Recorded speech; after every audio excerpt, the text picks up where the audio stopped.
हे दत्ताई, हे दत्त प्रभू, हे श्रीपाद श्री वल्लभा, हे स्वामी नृसिंह सरस्वती महाराज, हे स्वामी समर्था, कृपा करा, धावा धावा, मी संकटात आहे, तुमचं बाळ संकटात आहे, भगवंता मदत करा, भगवंता मदत करा. श्री गुरुदेव दत्त, श्री स्वामी समर्थ.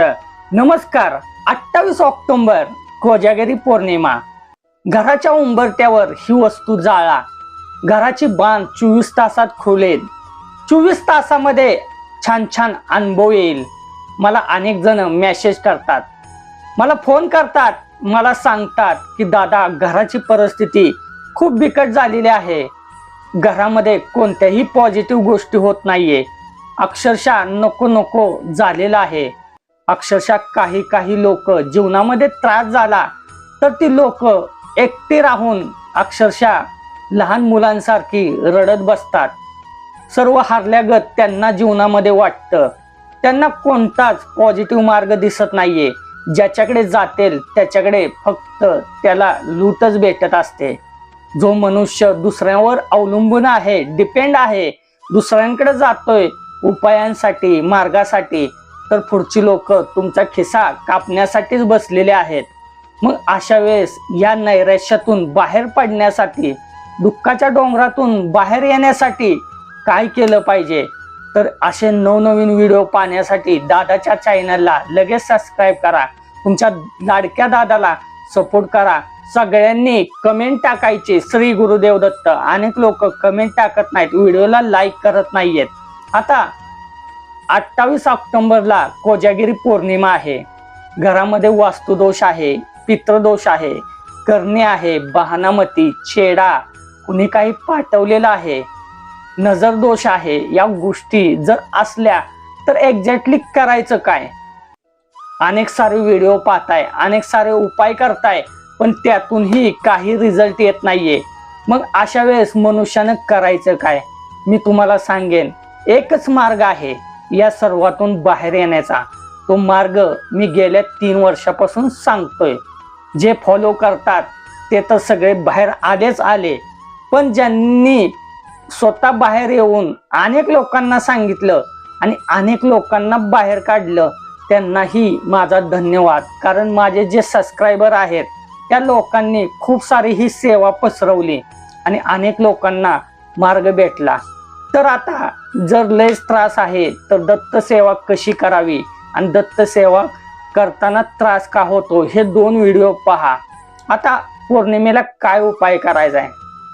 तुमच्या मागे सर्व प्रकारची बाधा आहे. आता ही बाधा घरातून बाहेर काढायची. कारण घरामध्ये कलह आहे, क्लेश आहे, भांडण आहे, तंटा आहे, वादविवाद आहे. घरामध्ये पैसा टिकत नाहीये. घरात कोणतेच नवीन मार्ग दिसत नाहीयेत. घरात व्यसनाधीन लोक झालेले आहेत. घरातली लोक एकमेकांशी बोलत नाहीयेत, एकमेकांपासून दुरावलेले आहेत. घरामध्ये अजिबात शांतता वाटत नाहीये. असं वाटतंय की या घरामध्ये शैतानी आसुरी शक्ती आहेत आणि या शक्ती मन आणि माइंड दोन्हीही डायव्हर्ट करत आहेत. जसं त्यांना पाहिजे तसं ते घरातल्या लोकांना करत आहेत. अनेकदा तुम्ही पाहिलं असेल, एखाद्या बाहुलीप्रमाणे ते आपल्याबरोबर खेळत असतात. हे अनेक लोकांना कळत नाहीयेत. निगेटिव्ह पॉवर्स खूप म्हणजे खूप शक्तिशाली असतात. मी तुम्हाला सांगतो, जशी देवी देवतांची ताकद असते अशीच या आसुरी शक्तींचीही ताकद असते बरं का. फक्त त्यांना शरीर नसतं, पण भूत आणि वर्तमान या 2 गोष्टींची त्यांना जाणीव मात्र नक्की असते. भविष्य त्यांना माहीत नसतं, पण त्यांना काय हवंय ते एक्झॅक्टली त्यांना माहीत असतं. आता या वाईट डिवाइन्स आहेत किंवा शक्त्या आहेत, या वाईट शक्त्या अक्षरशः घरावर प्रभाव टाकत असतात. आता ह्या प्रभाव टाकताना त्या घराचं अख्खं वाटोळं करत असतात. आता या शक्त्या आलेल्या तर कुठनं असतात? एक तर आपल्या मागे घरात एंटर झालेले असतात, किंवा एखाद्याचे कर्म खूप खराब असते. पूर्वजन्मामध्ये त्याने नको ते कांड केलेले असतात आणि त्या कांडामुळे त्याच्या जीवनामध्ये या वाईट शक्ती प्रवेश केलेल्या असतात. किंवा कुणीतरी आपल्या जवळचा एखादा व्यक्ती असतो आणि तो व्यक्ती काही ना काहीतरी करून आपल्या मागे भोंगे लावत असतो. मग हे समजत नाहीये, वेळ निघून जाते, घरात दवाखाना चालू होतो, आजारपण चालू होतं, घरातल्या व्यक्ती पटापटा मरायला सुरुवात होतात. अनेकदा तुम्ही पाहिलं असेल समाजामध्ये एखादं घर असतं, त्या घरातला कर्ता पुरुष एक्सपायर होतो, मरून जातो. त्याच्यानंतर 2-3 महिन्याने लगेच त्या घरातली दुसरी व्यक्ती मरते.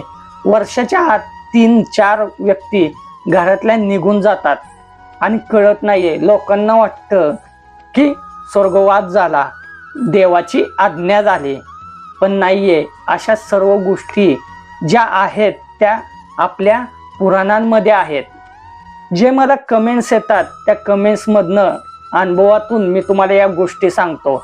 यात कोणतीही अंधश्रद्धा पसरवण्याचं दादाचं काम नाहीये, पण जे शास्त्रामध्ये आहे किंवा जे पाहतोय समाजामध्ये त्या गोष्टी मी तुमच्याबरोबर शेअर करतोय. कारण माझ्याही जीवनामध्ये माझं घर जळलेलं आहे. ज्याचं जळतं त्यालाच अगदी कळतं, हे दुसऱ्याला कळणार नाहीये. तुम्हाला तर सगळ्यांना माहित आहे की तुमच्या जीवनामध्ये काय त्रास आहे. तुम्हाला त्रास आहे म्हणून तर तुम्ही सगळे हा व्हिडिओ पाहायला आला. जर त्रास नसता तर तुम्ही हा व्हिडिओ पाहिला असता का? मग अशा तऱ्हेच्या सर्व त्रासातून मुक्ती पाहिजे तर 3 पौर्णिमेला आपल्याला हा उपाय करायचा आहे. बघा, 3 पौर्णिमेला तुम्ही हा उपाय करताय तर दत्तवाणी सत्यवाणी बोलतोय, घरातल्या सर्व बाधा 90% तुमच्या घरातून निघून जातील. 10% असर राहील, पण तो असरही दत्त सेवेतनं दूर होईल. त्यासाठी दत्त सेवा ही घरामध्ये चालू करा. तर काय उपाय करायचा आहे? एक नारळ बाजारातून आणायचा आहे, 3 कापूर घ्यायच्यात, 3 काळी मिरी घ्यायच्यात आणि 3 लवंग घ्यायच्यात. 3 कापूर, 3 काळी मिरी आणि 3 लवंग. ब्रह्मा विष्णू महेश म्हणायचंय आणि ते सर्व साहित्य घेऊन तुम्हाला दत्त मंदिर गाठायचंय. 4 साहित्य आहेत. दत्त मंदिरात गेल्यानंतर दत्त महाराजांच्या चरणांना तो नारळ आणि त्या वस्तू स्पर्श करायच्यात आणि श्री गुरुदेव दत्त म्हणून घरी निघून यायचंय.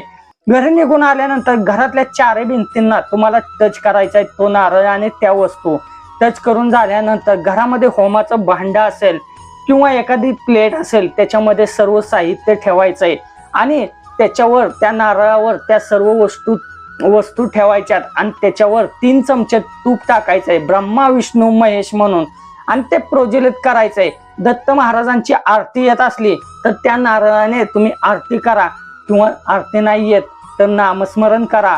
ओम श्रीपाद श्री वल्लभाय नमः, ओम श्रीपाद श्री वल्लभाय नमः या मंत्राचा तुम्ही 108 वेळा जाप करा आणि महाराजांना विनंती करा की हे दत्ताई, हे दत्त प्रभू, हे श्रीपाद श्री वल्लभा, हे स्वामी नृसिंह सरस्वती महाराज, हे स्वामी समर्था, कृपा करा. धावा, मी संकटात आहे, तुमचं बाळ संकटात आहे, भगवंता मदत करा, भगवंता मदत करा, एवढी कळकळीची विनंती करा. बघा, श्रीपाद श्री वल्लभ स्वामींच्या चरित्रामध्ये आहे, जो पण भक्त संकटात असेल त्याला मी नक्कीच बाहेर काढेन, हे स्वामींचं वचन आहे. म्हणून स्वामींचा तुम्हाला मंत्र सांगितला. जे अर्धवट राहिलेलं जे जळलेलं साहित्य असेल ते साहित्य घरापासून खूप लांब असं टाकून तरी द्या किंवा नदीमध्ये विसर्जित करा. अवधूत चिंतन श्री गुरुदेव दत्त.